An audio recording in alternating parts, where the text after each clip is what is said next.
जब पूरी दुनिया यह मानकर चल रही थी कि ईरान अमेरिकी प्रतिबंधों और इसराइल के सैन्य दबाव से टूट जाएगा, तब ईरान ने वो कर दिखाया जिसकी किसी ने उम्मीद तक न की थी।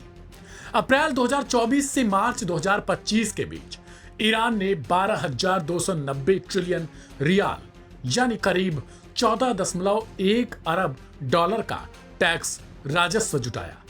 यह एक साल पहले की तुलना में 51.7% अधिक है।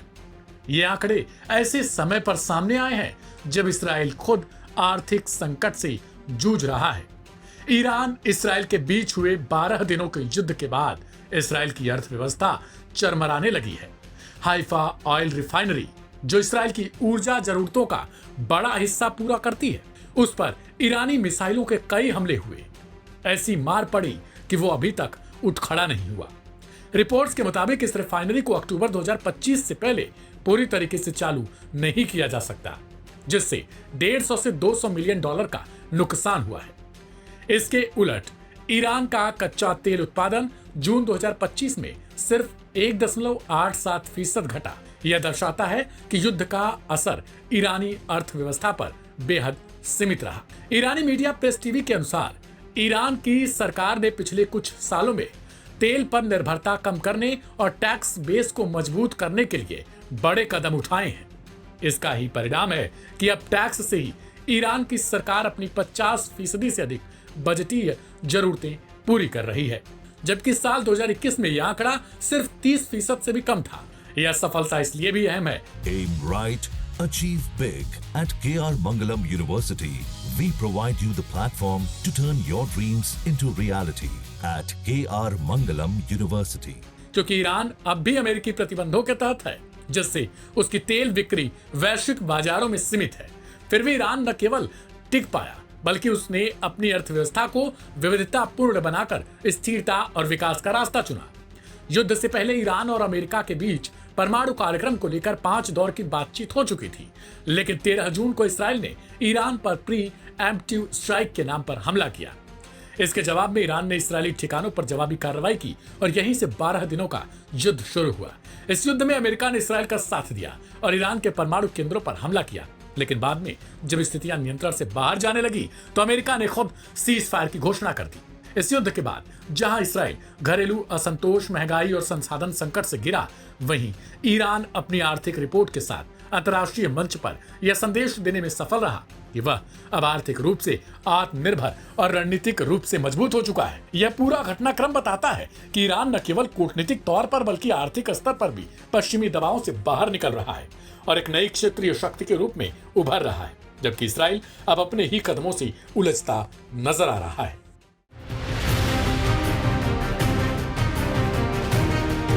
रूस और ईरान, दो देश, दो ताकतें और अब एक साझा रणनीति।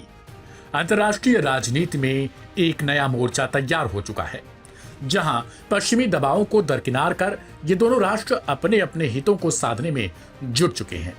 और इस साझेदारी का सबसे बड़ा उदाहरण बना है रूस का येलाबुगा में बना हुआ ड्रोन निर्माण केंद्र, जो अब हर दिन 100 से अधिक शाहिद 136 ड्रोन तैयार कर रहा है।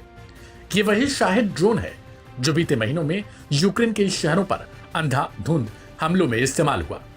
और इन ड्रोन की नींव पड़ी है तेहरान में, जहां ईरानी तकनीकी और ड्रोन विशेषज्ञता ने रूस को एक ऐसी बढ़त दी जिससे वाशिंगटन और तेल अवीव में बेचैनी साफ देखी जा सकती है। इसी ड्रोन ने इसराइल को भी खौफ में ला दिया था। शाहिद 136 ईरान का एक सबसे भीषण घातक ड्रोन है, जो दुश्मन मुल्कों के लिए सिर्फ नाम तक ही काफी है।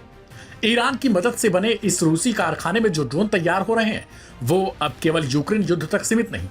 ये एक संकेत है, एक चेतावनी जो अमेरिका और इसराइल की सैन्य रणनीति को खुला चैलेंज देती है। मैटी ब्लैक रंग में बने ये ड्रोन रात के अंधेरे में दुश्मन पर कहर बनकर टूटते हैं और विशेषज्ञों की माने तो रूस अब एक ही दिन में 2000 से ज्यादा ड्रोन हमले करने की क्षमता भी पा चुका है, वो भी ईरान की बदौलत। ईरान के लिए सिर्फ ये हथियार डील नहीं, ये उसका सामरिक संदेश है। एक ओर वो अमेरिका के प्रतिबंधों को चुनौती भी देता है, तो दूसरी ओर इसराइल को चेतावनी भी दे रहा कि अब हर युद्ध उसका जवाब पाएगा। तकनीक से, रणनीति से और साझेदारी से। इस साझेदारी का राजनीतिक संदेश भी साफ है। Aim right, achieve big. At KR Mangalam University, we provide you the platform to turn your dreams into reality. At KR Mangalam University. America की विकेंद्रीकरण नीति को धता बताते हुए ईरान और रूस एक नया विश्व संतुलन खड़ा कर रहे हैं, जहां न तो वॉशिंगटन की पाबंदियां असरदार हैं, न ही इस्राएली खुफिया एजेंसियों की चेतावनियां। इधर अमेरिका और इस्राएल के लिए एक झटका है, सैन्य तौर पर भी और कूटनीतिक रूप से भी। ईरान की ड्रोन तकनीकी अब रूस के जरिए एक वैश्विक हथियार बन चुकी है और यह साझेदारी केवल ड्रोन तक सीमित नहीं रहेगी, बल्कि ऊर्जा, तकनीकी, सुरक्षा और साइबर क्षेत्र में भी सहयोग तेजी से बढ़ा रहा है। रूस को यूक्रेन युद्ध में जो सैन्य दबाव झेलना पड़ा था, अब ईरान उसकी पूर्ति कर रहा है और बदले में ईरान को मिल रहा है कूटनीतिक संरक्षण, अंतर्राष्ट्रीय मंचों पर समर्थन और हथियारों की टेस्टिंग का सीधा अवसर। ईरान रूस की अदोस्ती केवल सामरिक नहीं, यह पश्चिम के खिलाफ एक वैचारिक मोर्चा है, जिसमें चीन भी धीरे धीरे अपनी भूमिका मजबूत कर रहा है। दुनिया एक नई धुरी की ओर बढ़ रही है और इस धुरी में अमेरिका और इस्राएल को पहली बार अपने पारंपरिक प्रभुत्व को चुनौती मिलती दिखाई दे रही है। यह सिर्फ तेल अवीव या वॉशिंगटन तक सीमित नहीं है, बल्कि यहाँ के नेताओं के लिए भी एक बड़ा झटका है, क्योंकि इनकी सोच ही है ईरान को साफ तौर पर विश्व में अकेला कर देना। लेकिन ईरान अभी भी डटा हुआ है।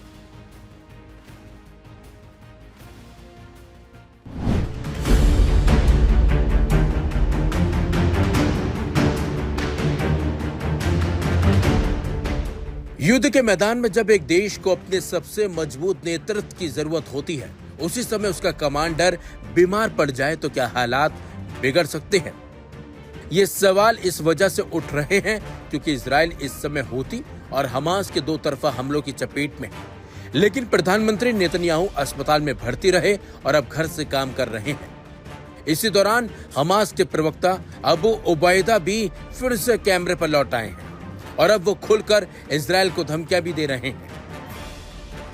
20 जुलाई की रात जब इजराइल की सेना गाजा में ऑपरेशन तेज कर रही थी, उसी वक्त प्रधानमंत्री बेंजामिन नेतन्याहू को तेज पेट दर्द और थकावट की शिकायत के बाद अस्पताल ले जाया गया। डॉक्टरों की रिपोर्ट के मुताबिक उन्हें फूड पॉइजनिंग और डिहाइड्रेशन हुआ है, जिसके चलते उनकी तबीयत बिगड़ गई।